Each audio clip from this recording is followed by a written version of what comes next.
pangalan? Ako po si Imam Abdul Fattah Abu Bakar, youngest imam dito sa Masjid ng Manila Golden Mosque. Mga estudyante po kami sa kumukuha ng geography of Asia. Gusto po namin malaman kung paano po kinukondak yung weddings po sa inyong religion. Unang-una, yung wedding sa Muslim, mag-usap muna yung mga magulang ng bride ang yung lalaki at babae. Kapag magkasundo sila, ito yung dati na patakaran sa Muslim. Kasi ngayon na westernized ngayon.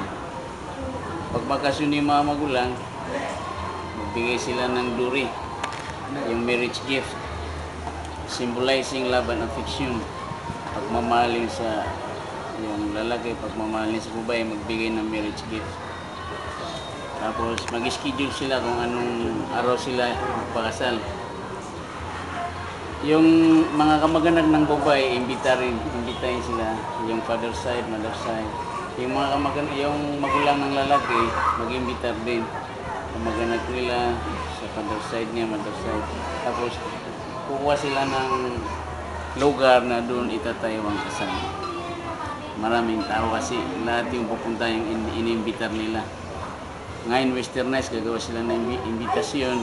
Kasi ngayon medyo western na tayo ngayon eh. Gagawa sila ng imbitasyon para sa nuptial o kaya wedding para ipamigay sa mga kamag-anak.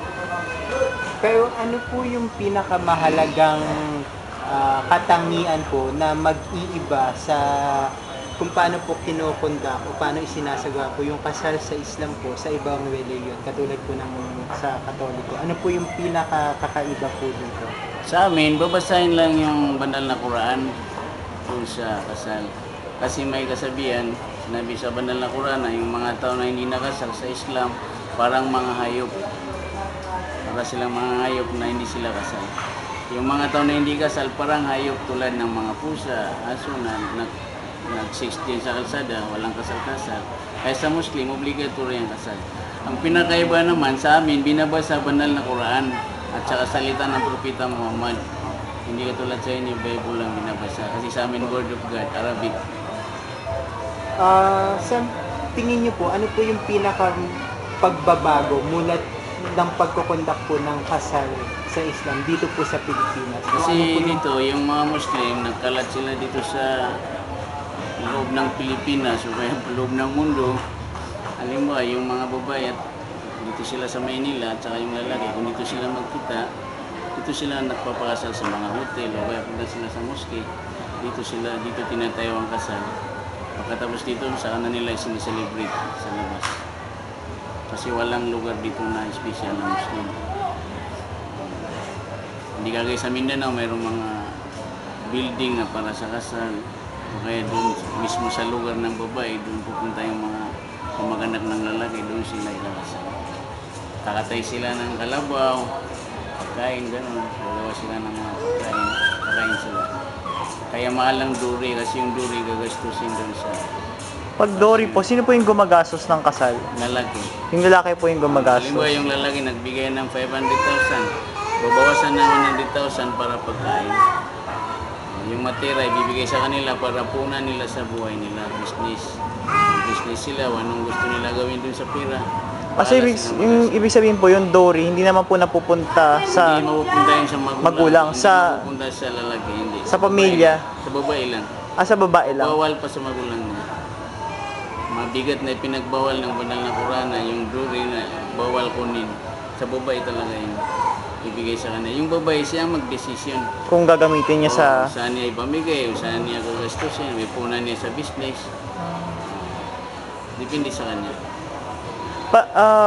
Ano po ba yung mga inoobserbahan yung mga, kunwari, bago po ikasal, meron po bang mga ritual na ginagawa or habang kinakasal, meron, or sa pagkatapos po ng kasal, ano po yung mga ginagawa ng isang... Before kasal, kaya nag-schedule sila. Kasi yung mga magulang ng babae, magtipon-tipon sila, yung mga kamag-anak. Kasi sila ang gagawa ng pagkain. Kakatay sila ng kalabaw, lulutuin nila. Luto sila ng bigas, ihanda nila. Soft drinks. Tapos, alam ng lahat ng pamilya nila na si sila Si Maria ay nagpakasal kay Jose. Ganun yun. Tapos pwede pong magpakasal ng hanggang ilang beses po yung lalaki sa... Sa Muslim, pwede ka mag-asawa ng apat. Pwede ka Kung kaya mo. kung kaya. Halimbawa, may kaya ka sa buhay, binigyan ka ng Panginoon Allah ng maraming pera, ng business, pwede ka mag-asawa ng apat. Pero, kung makaya mo kasi sa atin ngayon, yung mga babae, hindi sila papayag. Kung makaya mo na pumayag yung asawa mo. Pag ano, may mga pamahiin din po ba yung mga Muslim po pag kunari, pag ikakasal, kailangan hindi lumalabas ng bahay yung babae, mga Sa ganun. unang panahon, maliit pang alam sa Islam kasi ngayon nabuksan ng Islam eh. Higher technology tayo ngayon eh. Kumbaga, yun na po, hindi na po siya yung Sa unang puro. panahon na yun, pagkasal na bawal lumabas 40 days. Pero ngayon wala na. Kasi basta kasal na, bahala na sa buhay mo.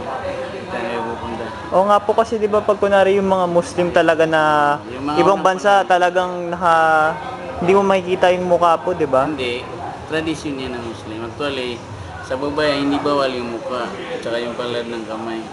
Pero mayroon din nagtatakot. Kasi kung tutusin, ang sekreto dyan ng Saudi, doon niya makikita Saudi. Kasi yung babae, anong size ng bungangan niya, anong size ng ano niya. Kaya yung mga babae lagi natatakot. Pero dito po sa Pilipinas hindi na po Sa masyado. atin, kasi hindi masyado, kasi westernized tayo. Naafiktado yung mga Muslim din ngayon sa buhay ng karamihan. Dahil nandiyan ang television, nakikita mo yung mga sex boom, yung sumasayaw doon, utso-utso.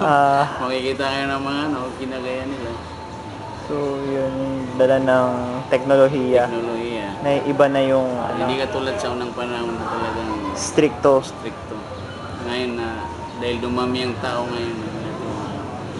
Pero meron din mga tao sumusunod sa reliyon na talaga yan. Meron naman, sige na, basta makasal na. Depende sa ano yan, situation.